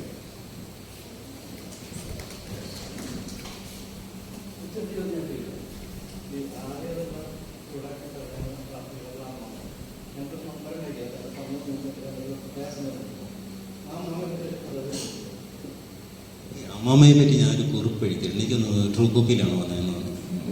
വിക്ടോറിയ നറോണ എന്ന് പറയുന്നതിൻ്റെ അമ്മാമ്മയുടെ ചെറിയൊരു വാങ്ങലുള്ള ഒരു ഇത് പുതിയ നോവൽ മുടിയറകൾ ഇപ്പം കംപ്ലീറ്റ് ചെയ്ത് DC കൊടുത്തിട്ടുണ്ടായി, പബ്ലിഷ് ചെയ്യുമെന്ന് വിചാരിക്കുന്നു. അതിൽ അമ്മാമ്മയുടെ ഒരു ചെറിയ നൊറോണ കക്കോളി 2022 തൃശ്ശൂർ ജില്ലയിൽ പുരോഗമന കലാസാഹിത്യ സംഘമാണ് അവതരിപ്പിച്ചിട്ടുണ്ട്, വേദി കൊടുത്തിട്ട്. ഞാൻ വിളിച്ചിട്ടുണ്ട്, ജോബിൻ്റെ വളരെ ക്ലോസ് ഫ്രണ്ടാണ്, നെയ്തൽ നാടക സംഘം അജയ്കുമാറൊക്കെ അറിയുന്നതാണ്. എൻ്റെ ചോദ്യം ഇതാണ്, സത്യം പറഞ്ഞാൽ ഈ ജോലി രാജിവെച്ചതിന് ശേഷം ഈ പബ്ലിഷേഴ്സ് എന്നുള്ള രീതിയിലുള്ള ഒരുപാട് DC അടക്കം വേറെ രീതിയിൽ ഡിമാൻഡ് ചെയ്തിട്ടുണ്ട്. അതായത് നിങ്ങൾ ഫ്രീ ആണല്ലോ, അതായത് കൂടുതൽ പബ്ലിഷേഴ്സ് നിങ്ങൾ കുറച്ച് പോപ്പുലർ ആവുകയും ചെയ്തല്ലോ അന്നത്തെ വിവാദത്തിന്. പക്ഷെ അപ്പം അങ്ങനെ ഒരു ഡിമാൻഡ് വരുന്നുണ്ട്. സപ്പോർട്ടാണ് ഉദ്ദേശിച്ചത്, ഞാനത് ഉദ്ദേശിച്ചത് അത് തന്നെയാണ്. അതായത് സാറ് വായിച്ചിരുന്നു, ജോലി രാജിവെച്ചതും എല്ലാം നമ്മൾ വായിച്ചിരുന്നു. അപ്പോൾ അത് കഴിഞ്ഞപ്പോൾ ഈ എഴുത്തിൻ്റെ ലോകത്തിൽ നിന്ന് പബ്ലിഷേഴ്സിൻ്റെ കയ്യിൽ നിന്ന് നല്ലൊരു സപ്പോർട്ട് സാറിന് കിട്ടിയോ? മൊത്തം ഒരു എഴുത്തുകാരൻ്റെ അസറ്റ് എന്ന് പറയുന്നത് അവൻ്റെ വായനക്കാരൻ, പബ്ലിഷറാണ്. അവൻ ഡിപ്പെൻഡ് ചെയ്യുന്നത് എപ്പോഴും വായനക്കാരെ. എനിക്ക് തോന്നുന്നത് കേരളത്തിൽ എനിക്ക് അത്യാവശ്യം കുറച്ച് വായനക്കാർ എന്നെ കാത്തിരിക്കുന്നവരുണ്ട്. അത് ഞാൻ പല സ്ഥലങ്ങളിൽ ചെല്ലുമ്പോഴാണ് എനിക്ക് അത്ഭുതം കേട്ടോ. എപ്പോഴും എനിക്കൊരു ആശങ്ക, എഴുതുന്നത് നന്നാവുന്നുണ്ട്, ആരെങ്കിലും ഇത് വായനക്കാരുമായിട്ട് റിലേറ്റ് ചെയ്യും. ഞാൻ നേരത്തെ അതാണ് പറഞ്ഞത്, നമ്മൾക്ക് റിലേറ്റഡ് ആവുന്ന കാര്യം വായനക്കാരന് കൂടെ റിലേറ്റഡ് ആവും. അപ്പോൾ അത്തരം രീതിയിലുള്ള ഇത് കാര്യങ്ങൾ നമുക്ക് നമ്മുടെ അസറ്റ് എന്ന് പറയുന്നത് വായനക്കാരൻ. ഈ വായനക്കാർ നമുക്കുള്ളത് കൊണ്ടാണ് ഒരു പബ്ലിഷർ നമ്മളോട് ഒരു പുസ്തകം ചോദിക്കുന്നത്, അല്ലാതെ നമ്മളോട് പബ്ലിഷർക്ക് എന്തെങ്കിലും താല്പര്യമുള്ളതുകൊണ്ടല്ല. ഈ വായനക്കാരെപ്പോൾ നമ്മൾ വിട്ടുപോകുന്നത്, എന്നിട്ട് നമ്മൾ പബ്ലിഷർ നമ്മൾ അപേക്ഷിക്കും. നമ്മുടെ ഒരു പുസ്തകത്തിൻ്റെ 2ാം പതിപ്പ് അവരിറക്കില്ല. വായനയുണ്ടാവണം, വായനക്കാരുണ്ടാവണം. വായനക്കാരാണ് ഒരു എഴുത്തുകാരൻ്റെ ഭാഗഭാഗിത്വം നിർണ്ണയിക്കുന്നത്. അത് സഡനായിട്ട് വേണമെന്നില്ല. ഒരു ഉദാഹരണം പറഞ്ഞാൽ PF മാത്യൂസിൻ്റെ ചാവുന്നിലോ എന്ന് പറയുന്നത് 10-11-12 വർഷം മുമ്പ് എഴുതിയ ഒരു നോവലാണ്. അതിന് ഈ അടുത്ത കാലത്താണ് ഒരുപാട് റീഡേഴ്സ് ഉണ്ടായത്. 11 വർഷം എടുത്ത് അത് ഇറങ്ങിയ സമയത്ത് അത്രയും വന്നില്ല. ഖസാക്കിൻ്റെ ഇതിഹാസം അല്ലേ, രാവണി പക്ഷേ 3 വർഷം കഴിഞ്ഞ് ആശാ മേനോൻ്റെ ഒരു പഠനം വന്നതിന് ശേഷമാണത് ഇത്രയും. ആ 3 വർഷക്കാലം അതൊരു അല്ലേ അധികം വായനക്കാരില്ലാതെ വന്നു. അപ്പോൾ ഒരു പുസ്തകത്തിന് ഒരു ജന്മനിയോഗമുണ്ട് അങ്ങനെ പറയാൻ. അത് എപ്പോഴാണ് വരുന്നതെന്ന് പറയാൻ നമുക്ക് പറയാൻ പറ്റത്തില്ല. 1000 വർഷങ്ങൾ കഴിഞ്ഞിട്ട് ഈ ഒരു ചൈനീസ് ഏതോ ഒരു പുസ്തകം ഞാൻ പറയാം, 1000 വർഷങ്ങൾ കഴിഞ്ഞ് അത് വീണ്ടും കണ്ടെത്തി ഏതോ ഒരു കണ്ടെത്തി വായിക്കപ്പെടാനുമായിട്ടൊക്കെ വരും. അപ്പം കാലം ഒരു പ്രധാനപ്പെട്ട ഘടകം വായനക്കാരുകളാണ്. ഈ വായനക്കാരിലേക്ക് പുസ്തകത്തെ എത്തിക്കുന്ന ഒരു കാലമുണ്ട്. പിന്നെ അത് വായനക്കാരൻ അത് ആഘോഷിക്കുന്ന ഒരു കാലമുണ്ട്. എഴുത്തുകാരനെ സപ്പോർട്ട് ചെയ്യുന്നത് പബ്ലിഷറല്ല, വായനക്കാരാണ്. അപ്പോൾ സാർ, ഞാൻ ഈ വായനക്കാരൻ്റെ ഒരു ഇതിൽ നിന്നിട്ടൊരു കാര്യം ചോദിക്കണം. അപ്പോൾ ഞാൻ എൻ്റെ വീട്ടിൽ കണ്ടുവരുന്ന ഒരവസ്ഥയാണ്, എപ്പോഴും എന്ന് പറഞ്ഞാൽ അവനെ എനിക്ക് പുസ്തകം വാങ്ങിക്കൊടുന്നവരും അവന് പുസ്തകം വായിക്കുന്ന ഒരു കുട്ടി, എൻ്റെ സ്വന്തം മകൻ, രണ്ടാമത്തെ മകൻ. അവനൊരു പുസ്തകത്തിൻ്റെ ലോകത്തും ആ വായനയുടെ ലോകത്താണ്. ഭക്ഷണം കഴിക്കുമ്പോഴും അവൻ്റെ ലെഫ്റ്റ് ഹാൻഡിൽ നോവൽ വായിക്കണം, പക്ഷെ വായിക്കുന്നത് മുഴുവൻ ഇംഗ്ലീഷാണ്. അപ്പം ഞാൻ ചോദിക്കും, മോനെ ഇംഗ്ലീഷിനോട് എന്താ അത്ര ഇത്? അപ്പോൾ അവൻ എനിക്ക് തന്നൊരു മറുപടി, അമ്മ എന്നെ ഇംഗ്ലീഷ് മീഡിയമല്ലേ ചേർത്തിയത്, അമ്മ എന്നെ ഇംഗ്ലീഷ് മീഡിയമല്ലേ ചേർത്തിയത്. നമ്മളുടെ അവിടെ ഇപ്പം എൻ്റെ സ്കൂളിൽ തന്നെ മലയാളം മീഡിയത്തിലേക്ക് ആകെ 10 കുട്ടികളേ ഉള്ളൂ, 2 ഇംഗ്ലീഷ് മീഡിയം ഉണ്ട്. അങ്ങനെ ഇംഗ്ലീഷ് മീഡിയത്തിൻ്റെ പ്രസക്തി നമ്മളെ മക്കളെല്ലാവരും അങ്ങനെ കൊണ്ടുചേരുമ്പോൾ അവർക്ക് മലയാളത്തിനോടുള്ള വായന, ഇവൻ്റെ വായന കണ്ടാൽ നമ്മൾ ശരിക്കും അത്ഭുതപ്പെട്ടു പോകും. നല്ല വായനക്കാരെന്ന് പറഞ്ഞാൽ നല്ല വായനക്കാരാണ്. ഇപ്പോൾ ദ സീക്രട്ട് അങ്ങനെ ഒരുപാട് പുസ്തകങ്ങൾ, അവര് ഫാദർ, എല്ലാ ബുക്കുകളും അവനാണ് എനിക്ക് വാങ്ങിക്കൊടുന്നു തരാം. എവിടെ ബുക്ക് ഫെയർ ഉണ്ടെങ്കിലും അവൻ പോയി അത് കണ്ടിരിക്കും. ഞാൻ ചെറുപ്പത്തിൽ വായിച്ചിരുന്ന ഒരു ഇത്, പിന്നെ ഞാൻ എൻ്റെ കുടുംബജീവിതത്തിലേക്ക് പറയുമ്പോൾ ഞാനതൊക്കെ വിട്ട് കളഞ്ഞ് ഞാൻ വേറൊരു ലോകത്ത് പോയി. പക്ഷെ അവൻ ആ രീതിയില്ല. പക്ഷെ ഇന്നത്തെ കുട്ടികൾ മുഴുവൻ ഇംഗ്ലീഷിലോട്ട് വായന മാറാൻ ഇംഗ്ലീഷ് മീഡിയമാണോ? അപ്പോൾ ഞാൻ ചോദിച്ചു, അത് മാത്രമാണോ ഇംഗ്ലീഷ് പഠിച്ചുകൊണ്ട് മാത്രമാണോ ഇംഗ്ലീഷ്? അത് മാത്രമല്ല, മലയാളം ബുക്കിൽ നിന്ന് വായിക്കുമ്പോൾ നമുക്കൊന്നും കിട്ടാത്ത മാതിരി തോന്നുന്നു. നമുക്ക് ആ സമയം ഇംഗ്ലീഷ് ബുക്കുകളൊക്കെ വായിക്കുമ്പോൾ നമുക്ക് എന്തൊക്കെ കിട്ടുന്ന മാതിരി തോന്നുന്നു. വായനക്കാരന് കിട്ടാത്തത് നമുക്ക് വായിക്കാൻ തോന്നില്ലല്ലോ, അതുകൊണ്ടാണ് നമ്മൾ വായിക്കാത്തത്. അങ്ങനെ ഒരു ഇത് പറഞ്ഞു. സാറിന് അങ്ങനെ തോന്നിയിട്ടുണ്ട്? സാറിൻ്റെ അഭിപ്രായം എന്താണ് ഇതിൽ നിന്നാണ്? എൻ്റെ ഏറ്റവും വലിയൊരു കുറവെന്ന് പറയുന്നത്, ഞാൻ ഈ വിശ്വസാഹിത്യം മുഴുവൻ വിവർത്തനങ്ങളാണ് വായിച്ചിട്ടുള്ളത്. എനിക്ക് ഇംഗ്ലീഷ് വായിക്കാനായിട്ട് അത്രയും ഒരു ജ്ഞാനമില്ലാത്തൊരാൾ. ഞാൻ ഇംഗ്ലീഷ് പുസ്തകം എനിക്ക് ഒരുപാട് സമയമെടുക്കും വായിച്ച് അത് മനസ്സിലാക്കാനായിട്ട്. അപ്പം ഇംഗ്ലീഷ് വായിക്കണമെന്ന് നീ ഇംഗ്ലീഷ് വായിക്കണം, ഇംഗ്ലീഷ് തന്നെ വായിക്കണം, മലയാളം വിവർത്തനം വായിച്ചപ്പോൾ ഇംഗ്ലീഷ് വായിക്കണം, എന്നാലേ അതിൻ്റെ ഒരു ആത്മാവും ഇതൊക്കെ കണ്ടെത്താൻ പറ്റുമെന്ന് സീനിയറായിട്ടുള്ള റൈറ്റേഴ്സ് പലരും, ഇപ്പം NS മാധവനൊക്കെ ആണെങ്കിലും അങ്ങനെയുള്ളവരുമായിട്ട് നമ്മൾ സംസാരിക്കുമ്പോൾ അവർ എന്നോട് പറയാറുണ്ട് വായിക്കണമെന്ന്. പക്ഷേ എനിക്കതിനുള്ള ജ്ഞാനമില്ല, എനിക്കെന്നെ മൂളയില്ല. അപ്പം ഇത് വായിച്ചാൽ എനിക്ക് മനസ്സിലായി ഒരുപാട് സമയമെടുക്കും എനിക്കിത് വായിച്ച് അറിയാം. ചില പദങ്ങളിൻ്റെ വാക്കുകളുടെ അർത്ഥം അറിയാൻ പറ്റില്ല, അപ്പോൾ അത് എനിക്ക് ഉൾക്കൊള്ളാൻ പറ്റത്തില്ല. പക്ഷേ ബൈബിള് മലയാളവും ഇംഗ്ലീഷും വീട്ടിലുണ്ട്. എൻ്റെ അമ്മയ്ക്ക് ആരോ കൊടുത്തത് ഒരു ഇംഗ്ലീഷ് ബൈബിള്. അപ്പോൾ ഞാൻ ഇത് രണ്ടും കൂടെ വെച്ചിട്ട് POC ബൈബിളും മറ്റേ കൂടെ വെച്ചിട്ട് 2 പേജും കൂടെ എടുത്തിട്ട് ഞാനിങ്ങനെ വായിക്കുമ്പോഴില്ലേ എനിക്ക് തോന്നിയിട്ടുള്ളത് മലയാളത്തെക്കാട്ടി കുറച്ചുകൂടെ ബ്യൂട്ടിഫുൾ ബൈബിള് ഇംഗ്ലീഷ് ബൈബിളാണ്. ഇംഗ്ലീഷ് കുറച്ചുകൂടെ ഒരു നല്ല, കുറച്ചുകൂടെ അതിൻ്റെ എന്തോ ഇങ്ങോട്ട് വരുമ്പോൾ അതിൻ്റെ അത് വിവർത്തനത്തിൻ്റെ ഒരു പോരായ്മയായിരിക്കും. അപ്പോൾ എനിക്ക് അനുഭവപ്പെട്ടതെന്ന് പറയുന്നത്, എനിക്ക് മലയാളം പുസ്തകങ്ങളാണ് എനിക്ക് റിലേറ്റഡ് ആവുന്നത്. ഞാൻ വായിച്ചു കഴിഞ്ഞാൽ എനിക്ക് ആസ്വദിച്ച് വായിക്കാൻ പറ്റും. വിവർത്തനമാണ് അതിനകത്ത് ഇച്ചിരി പോരായ്മ ഉണ്ടെങ്കിലും ഞാൻ മെയിൻ ടെക്സ്റ്റ് കാണാത്തതുകൊണ്ട് ഞാനതങ്ങ് വായിച്ചാൽ പോകും. അപ്പം ഇപ്പം സായാഹ്നത്തിലെ ഒരു ആകുലതകളെന്ന് പറഞ്ഞിട്ട് ഒരു ഗ്രീക്ക് ഇത്, അപ്പോൾ അതാണ് ഞാൻ ഇപ്പോൾ വായിച്ചുകൊണ്ടിരിക്കുന്നത്. അപ്പം അത് ഇംഗ്ലീഷല്ല, എൻ്റെ മലയാളം വായിക്കുന്നത്. അപ്പോൾ മലയാളമാണ് എനിക്ക് റിലേറ്റഡ്. അതുകൊണ്ട് കൂടുതൽ ഞാൻ മലയാളം വായിക്കുന്നത്. കുട്ടികളെ സംബന്ധിച്ച് എനിക്ക് തോന്നുന്നു ഇതാണെന്ന് തോന്നുന്നു, അവരുടെ ആ കരിക്കുലവും കാര്യങ്ങളൊക്കെ വായിച്ചിട്ട് അവർക്ക് മലയാളത്തെക്കാട്ടി കൂടുതൽ അവർക്കൊരു ഇംഗ്ലീഷിലായിരിക്കും പെട്ടെന്ന് അവർക്ക് ഈസി ആയിട്ട് മനസ്സിലാക്കാൻ പറ്റുന്നതുകൊണ്ടായിരിക്കും അവർ ഇംഗ്ലീഷ് വായിക്കുന്നത്. പക്ഷെ എന്തായാലും അവർക്ക് വായനയുണ്ടല്ലോ, അത് തന്നെ ഒരു വലിയൊരു സന്തോഷമുള്ള കാര്യം. മലയാളം പതുക്കെ വായിച്ച് ഞാൻ ഇംഗ്ലീഷ് വായിക്കാൻ പഠിക്കുന്നത് പോലെ അവർ മലയാളം വായിച്ച് വരട്ടെ എന്നുള്ളൊരു പ്രത്യാശ.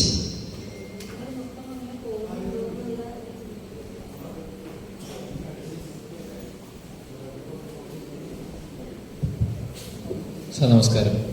നമ്മൾ ഒരു പയ്യന്നൂർ സാഹിത്യോത്സവത്തിൽ വെച്ചിട്ട് നമ്മൾ സംസാരിച്ചിട്ടുണ്ട്, ഓർക്കുന്നുണ്ടോ എന്നറിയില്ല. അപ്പോൾ ഫ്രാൻസിസ് നൊറോണ എന്ന എഴുത്തുകാരനെ എനിക്ക് പരിചയപ്പെടുത്തുന്ന എൻ്റെ എംഫിൽ കാലത്ത് എൻ്റെ സുഹൃത്താണ്. ആളുടെ എംഫിൽ തീസിസ് മലയാള ചെറുകഥകളിലെ തീരദേശ ഭാഷാ സംസ്കാരം എന്നതായിരുന്നു. ടിനോ എന്നാണ് സുഹൃത്തിൻ്റെ പേര്. അപ്പോൾ അങ്ങനെയാണ് ഞാൻ ആദ്യമായിട്ട് ഈ തൊട്ടപ്പൻ എന്ന് പറയുന്ന പുസ്തകം ആളുടെ കയ്യിൽ നിന്നാണ് എടുത്ത് വായിക്കുന്നത്. ആ മഞ്ഞ കവറിൽ ചോരയിൽ ഇങ്ങനെ ഒരു പൂച്ചയുടെ പടം, അതിൻ്റെ താഴെ തൊട്ടപ്പൻ എഴുതിയിട്ടുള്ള ഒരു പുസ്തകം. ആ പുസ്തകം വായിച്ചതിന് ശേഷമാണ് നൊറോണ ഞാൻ വായിച്ചു തുടങ്ങുന്നത്. അപ്പോൾ ഒരുപാട് സ്വാധീനിച്ചിട്ടുണ്ട് ഒരു എഴുത്തുകാരൻ എന്നുള്ള രീതിയിൽ എന്നെ.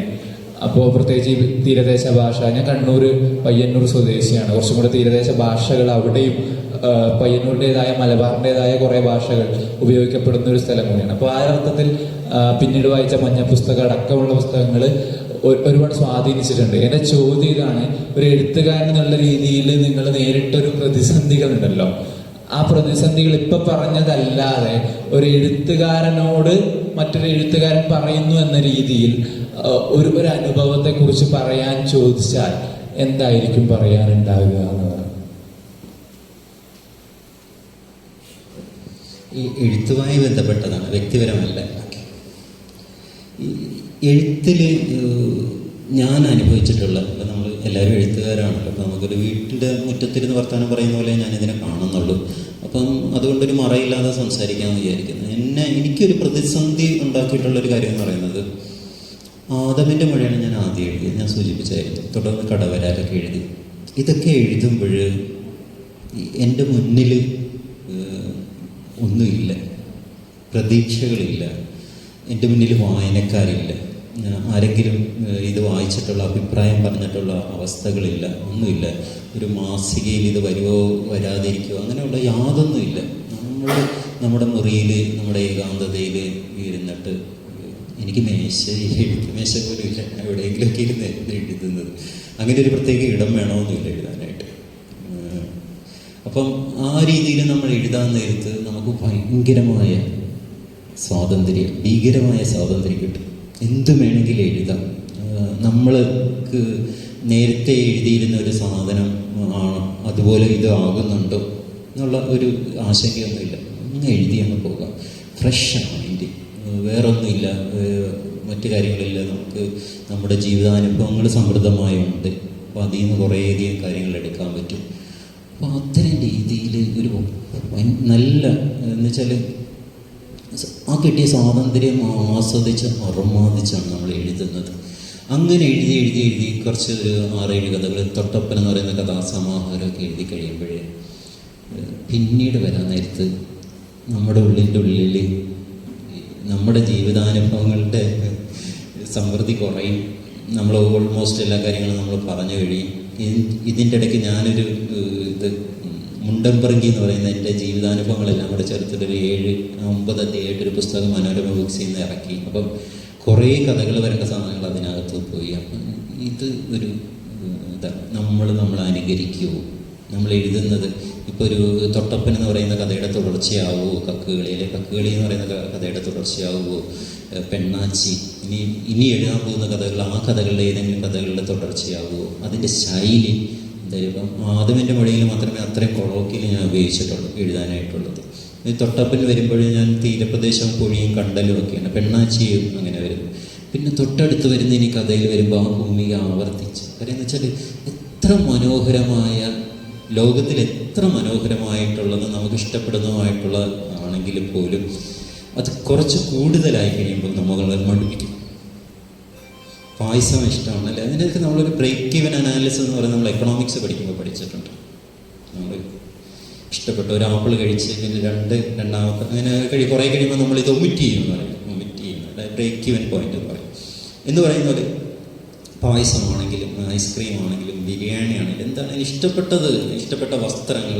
അതുകൊണ്ടാണ് ഈ നമ്മളുടെ ഒരുപാട് സമൃദ്ധിയിൽ കഴിയുന്ന ആൾക്കാർക്ക് ജീവിതം കുറേ മടുപ്പായിരിക്കും.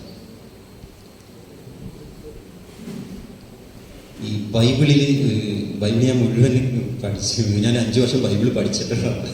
കാരണം എനിക്കിപ്പോൾ സഭയ്ക്കെതിരെ എനിക്ക് ധീരമായിട്ട് നിൽക്കാൻ പറ്റുന്നതുകൊണ്ട് അതൊക്കെ എന്നെ തോൽപ്പിക്കാൻ പറ്റത്തില്ല. കാര്യം എന്ന് വെച്ചാൽ കക്കുകളി വന്നപ്പോൾ ഞാൻ മനോരമയുടെ ചാനലിന് ഒരു ലൈവ് എൻ്റെ ഒരു അരമണിക്കൂർ കൊടുത്തു. പിന്നെ ഞാൻ ഭാഷാഭൂഷൺ പിന്നെ പച്ചക്കുതിരയിൽ ഒരു ലേഖനം എഴുതി. അതിന് ശേഷം കക്കുകളിയെക്കുറിച്ച് സഭ മിണ്ടിയിട്ടില്ല, അതിനെക്കുറിച്ചൊന്നും പറഞ്ഞിട്ടുമില്ല. അവരത് അവസാനിപ്പിച്ചത്. അപ്പം ഞാൻ പറഞ്ഞത് ഈ സമൃദ്ധിയും തരുന്നത് ദാരിദ്ര്യം തരുന്നതെന്ന് പറഞ്ഞൊരു പ്രാർത്ഥനയാണ്. അപ്പം ഇതാണ് അതുപോലെ നമ്മൾ എത്ര മനോഹരമായ ഭാഷയാണ്, എത്ര മനോഹരമായ ഭാഷയാണ്. അതായത് അതിൻ്റെ ആവർത്തനം ചെടിപ്പിക്കും, അതിനെക്കാര്യം നമ്മൾ ഇട്ടിട്ട് പോകും. എത്ര മനോഹരമായിട്ടുള്ളതാണ്. അതിന് കൺമുന്നിൽ ഉദാഹരണമുണ്ട്. അത് പക്ഷെ ഞാൻ പറയുമ്പോൾ അത് വ്യക്തിപരമായി പോകും. എൻ്റെ നാട്ടിൽ തന്നെ കടലോര കഥകൾ എഴുതി സാഹിത്യ അക്കാദമി അവാർഡും ഒക്കെ മേടിച്ച മനുഷ്യനാണ് ഇപ്പോൾ. പിന്നീട് അവരുടെ കഥകൾ അതേപോലത്തെ കഥകൾ തന്നെ വന്നുകൊണ്ടിരുന്നാൽ ആളുകൾക്ക് മടുക്കും. അപ്പം എത്രത്തോളം ഇതിൽ നിന്ന് മാറാൻ പറ്റും, ഈ ഭാഷയിൽ നിന്ന്, ഈ തീരഭാഷയിൽ നിന്ന് മാറാൻ പറ്റും. അതാണ് ഞാൻ എപ്പോഴും ആലോചിച്ചുകൊണ്ടിരുന്നത്. എത്രത്തോളം ഭാഷയെ നമുക്ക് നവീകരിക്കാൻ പറ്റും. ഗേയോ എന്ന് പറയുന്ന കഥ എഴുതുമ്പോൾ വേറൊരു ഭാഷ, കാതുസൂത്രം എഴുതുമ്പോൾ മറ്റൊരു ഭാഷ, മറ്റൊരു ഭൂമിക എഴുതുന്നു. ചുയിൻചെറീസ് എഴുതുമ്പോൾ പനമ്പള്ളി നഗറിൽ മമ്മൂട്ടിയൊക്കെ താമസിക്കുന്ന ആ ഒരു ഇതും അതിൻ്റെ കാര്യങ്ങളൊക്കെ ഒരു എഴുത്തുകാരൻ. എന്നാൽ നമ്മൾ വായിക്കുമ്പോൾ തന്നെ ഞാൻ ബഷീറിനെയൊക്കെ വായിക്കുമ്പോൾ MD ഒക്കെ വായിക്കുമ്പോൾ അവരുടെ ഏത് പുസ്തകം എടുത്താലും നമുക്ക് വായിക്കുമ്പോൾ നമ്മൾ ഇഷ്ടപ്പെടുന്നുമുണ്ട് അത്, അല്ലേ? അത് ആവർത്തിച്ച് വന്നാലും ചിലപ്പോൾ നമ്മളത് വായിക്കുമായിരിക്കും. അപ്പം ഞാൻ പറയുന്നത് ബേസിക് ആയിട്ടുള്ള അല്ലെങ്കിൽ ഫണ്ടമെൻ്റൽ ആയിട്ടുള്ള ഒരു തിയറിയൊന്നും അല്ല, എന്നാലും ഒരു സാധ്യതയാണ് പറയുന്നത്. നമ്മൾ ആവർത്തിച്ചാൽ നമ്മൾക്കതിൻ്റെ ചെടിപ്പുണ്ടാകും. അപ്പോൾ അത്തരം ചെടിപ്പ് വരാതിരിക്കാനായിട്ടുള്ളൊരു ബോധപൂർവമായൊരു ഇടപെടൽ വരുമ്പോൾ നമുക്കുണ്ടാകുന്ന ചില സംഘർഷങ്ങളുണ്ട്. കാര്യം നമ്മൾ ഇത് ഇങ്ങനെ വരേണ്ടതാണ്, അറിയാതെ ഇങ്ങനെ വരേണ്ടതാണ്. ഇപ്പം മുടിയറകൾ എന്ന് പറയുന്ന പുതിയ നോവൽ എന്ന് പറയുമ്പോൾ അത് ഒരു ഇതുപോലുള്ളൊരു സ്വാഭാവികമായ ഒരു നീരുറവയിൽ നിന്ന് അങ്ങനെ വന്നുകൊണ്ടിരിക്കുന്നു. മഞ്ഞപ്പുസ്തകം എന്ന് പറയുന്നത് അങ്ങനെയല്ല. ഞാനത് ഒരു ക്രിയേറ്റീവായിട്ടുള്ള ഒരു ഇടപെടൽ ഇങ്ങനെ അത് ചെയ്യേണ്ടി വരുന്നുണ്ട്. ഒരു എഴുത്തുകാരൻ എന്ന് പറയുന്ന ഒരു ക്രിയേറ്റീവ് റൈറ്റർ ആയിട്ട് ചിലപ്പോൾ മാറേണ്ടി വരുന്നുണ്ട്. പക്ഷേ ഇത് രണ്ടും സ്വീകരിക്കപ്പെടുന്നു. പുസ്തകങ്ങൾ അത് അതിൻ്റെ വിൽപ്പന നടക്കുന്നുണ്ട്, ആൾക്കാർ വായിക്കുന്നുണ്ട്, എൻ്റെ റിഫ്ലക്ഷൻസ് കിട്ടുന്നുണ്ട്, അങ്ങനെ പോകുന്നുണ്ട്, കുഴപ്പമില്ല. കുറച്ച് റീഡേഴ്സ് എന്നെ കാത്തിരിക്കുന്നവരുണ്ട്, വായിക്കുന്നവരുണ്ട്. അപ്പോൾ അതൊരു സന്തോഷം. അതാണ് എൻ്റെ അസറ്റ്. അതിപ്പോൾ അവരുള്ളിടത്തോളം കാലം എഴുതുക എന്നുള്ളത് ഒരു ധാർമ്മികമായ ഒരു ഉത്തരവാദിത്വം. അവർ വിട്ടുപോകുമ്പം ഈ വായനയിലോട്ട് വരിക, വീണ്ടും വായിച്ചു തുടങ്ങുക. അല്ലാതെ എക്കാലവും ഒരു എഴുത്തുകാരനായിട്ട് നിൽക്കുക, അല്ലെ എക്കാലവും ഇതിൽ തുടരുക, അങ്ങനെയൊന്നും ഞാൻ വിചാരിക്കും. എൻ്റെ ഒരു ഡെസ്റ്റിനേഷൻ ഇതാണെന്ന് ചോദിച്ചാൽ എനിക്കറിയില്ല. ഇവിടെ ഉള്ളപ്പം ഇവിടെ ഉള്ളിടത്തോളം കാലം ഇങ്ങനെ ചെയ്യും. എവിടുന്നോ വന്നിട്ടുള്ള ഭൂമിയിലേക്ക് ഓഷ പറയുന്ന പോലെ ഒന്നുമല്ല, എന്തോ ഒരു ഇത്. അപ്പോൾ ഇവിടെ വന്ന് ഇവിടുത്തെ ടൂർ പ്രോഗ്രാം കഴിഞ്ഞ് മടങ്ങി എങ്ങോട്ടോ പോകേണ്ടവരാണോ? അത് ആത്മീയതയൊന്നുമല്ല പറയുന്നത്. ഇവിടെ എന്തായാലും തീരും, ഇവിടെ അങ്ങോട്ട് തീരും. അപ്പോൾ ഈ തീരുന്ന സമയം വരെ തുടരാൻ പറ്റുന്നിടത്തോളം തുടരുക. വായനക്കാരുള്ളിടത്തോളം കാര്യം നമുക്കറിയാൻ പറ്റുമോ? അതറിയാൻ പറ്റും നമുക്ക്. നമ്മൾ ഫേസ്ബുക്കിലൊന്നും പബ്ലിഷ് ചെയ്യേണ്ട കാര്യമില്ല, നമ്മൾ വാട്സപ്പിലൊന്നും ഇടേണ്ട കാര്യമില്ല. എവിടെ ഇരുന്നാണെങ്കിലും ഒരു റീഡർ നമ്മൾ തേടിയെത്തും. മിക്കവാറും 1-2 ദിവസം കൂടുമ്പോൾ ഒരു വിളി എവിടെ നിന്നെങ്കിലും വരും, അല്ലെങ്കിൽ ഒരു മെയിൽ വരും. അപ്പോൾ നമുക്കറിയാം എന്നെ കാത്തിരിക്കുന്ന, എന്നെ വായിക്കാൻ താല്പര്യമുള്ള ആരോ ഉണ്ട്, എനിക്ക് എഴുതിയേ പറ്റും. അതില്ലാതെ വരുമ്പം പിന്നെ ഈ പരിപാടിക്ക് നിൽക്കരുത്. ഇതൊക്കെ എൻ്റെ ഇതൊന്നും നിങ്ങൾ ഇതായിട്ട് എടുക്കരുത്. ഒരു എന്താ പറയുന്നത് ഡെഫിനിഷനായിട്ടോ അല്ലെങ്കിൽ അതിൻ്റെ ഒരു ഫണ്ടമെൻ്റലായിട്ടുള്ള ഇതായിട്ട് എൻ്റെ തോന്നലുകളാണിത്. നിങ്ങൾക്കത് റിലേറ്റ് ചെയ്യുന്നുണ്ടെങ്കിൽ എന്തെങ്കിലും നിങ്ങൾക്ക് ആ രീതിയിൽ എന്തെങ്കിലും ചിന്തിച്ച് നിങ്ങൾക്ക് എന്തെങ്കിലും ഒരു മാറ്റം വരുത്താൻ പറ്റുന്നുണ്ടെങ്കിലും പിന്നെ ഞാൻ നല്ല പണിയെടുക്കും ഇവിടെ, നന്നായിട്ട് ഞാൻ പണിയെടുക്കും. എനിക്ക് ഈ മുടിയറകൾ എന്ന് പറയുന്ന നോവല് എൻ്റെ 2 സുഹൃത്തുക്കൾ വായിച്ചു. അവർ 5 മാസം മുമ്പ് വായിച്ചിട്ട് അവരൊന്ന് കൊടുക്കാൻ പറഞ്ഞിട്ടുണ്ട്. ഓക്കെ, നോ പ്രോബ്ലം, അതിന് റീഡേഴ്സ് ഉണ്ടാവും, നല്ല ഇതായിട്ട് വായിക്കാൻ പറ്റും. എന്നിട്ട് ഒരു 6 മാസം എനിക്ക് പിന്നെയും അതിനകത്ത് പണിയാനുണ്ട്. അപ്പം എനിക്ക് മതി എന്ന് ഈ പീഡയാണിത്. കുരിശിൽ തറച്ച് കൊല്ലുന്ന പോലെ നമ്മളിട്ട് വല്ലാണ്ടിട്ട് പോലെ അത്ര ഈസി ആയിട്ടുള്ളൊരു ഇതല്ല. വായിക്കുക എന്ന് പറഞ്ഞൊരു ഭയങ്കര ആനന്ദം. അതുകൊണ്ട് ഞാൻ എപ്പോഴും പറഞ്ഞു വായനക്കാരനായിട്ട് ഇരുന്നാൽ മതി. എഴുത്തുകാരൻ പീഡിപ്പിക്കപ്പെടും, വല്ലാണ്ടിട്ട് ഒലച്ച് രാത്രി അവർക്ക് സദാസമയം ഓരോ കഥാപാത്രങ്ങളാണെങ്കിലും നമ്മുടെ കൈവിട്ട് പോവുകയും നമ്മളെ ഒരു വാക്ക് ഒരു വെറുതെ തരുന്ന അന്നത്തിലെല്ലാം കൊളുത്തൊളിപ്പിച്ചെന്ന് പറഞ്ഞാൽ ആ പദമൊക്കെ എഴുതാനായിട്ടില്ല. ഇത്ര രാത്രികൾ എടുത്തെന്നറിയാം, എത്ര തവണ അത് വെട്ടി തിരുത്തിയാണ് ആ ഒരു ക്യാപ്ഷൻ നമ്മൾ ഉണ്ടാക്കിയെടുക്കുന്നത്. അങ്ങനെയാണ് അതിൻ്റെ ഒരു ഇത്.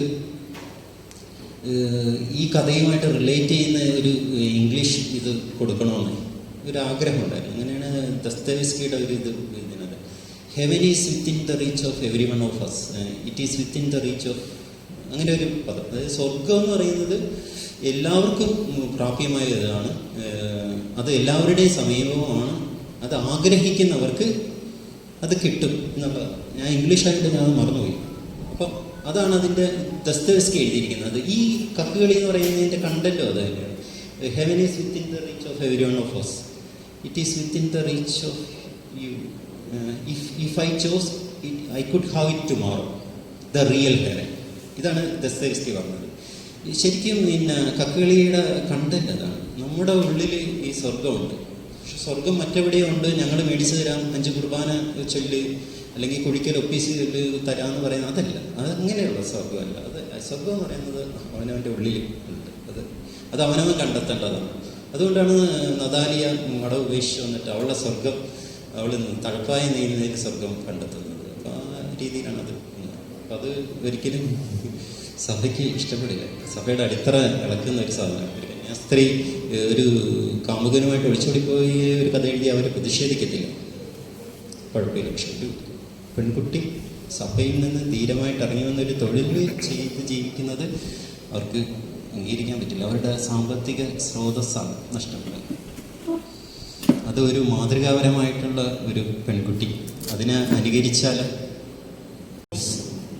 സാരവസാനം ഇക്കണോമിക്സിലെ world famous theory law of diminishing marginal utility കൊണ്ടുതന്നെ മലയാളത്തിൽ പറഞ്ഞാൽ ധനതത്വ ശാസ്ത്രത്തിലെ അപജയ സീമാന്തോപയുക്തതാ സിദ്ധാന്തം.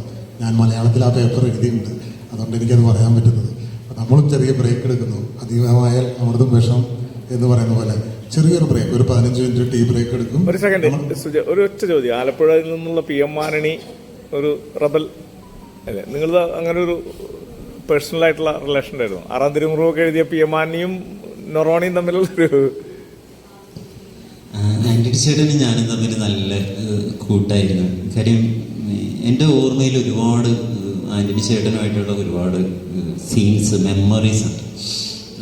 ഞാൻ സുഗത മെമ്മോറിയൽ ഹാളിലാണ് ആദ്യം ക്രിസ്തുവിൻ്റെ 6-ാം തിരുമുറിവ് നാടകം കളിക്കുന്നത്. അപ്പം ഞാൻ ക്ഷണിക്കപ്പെട്ട ഒരു പയ്യനാണ്, അത്രയും പ്രായമൊന്നുമില്ല.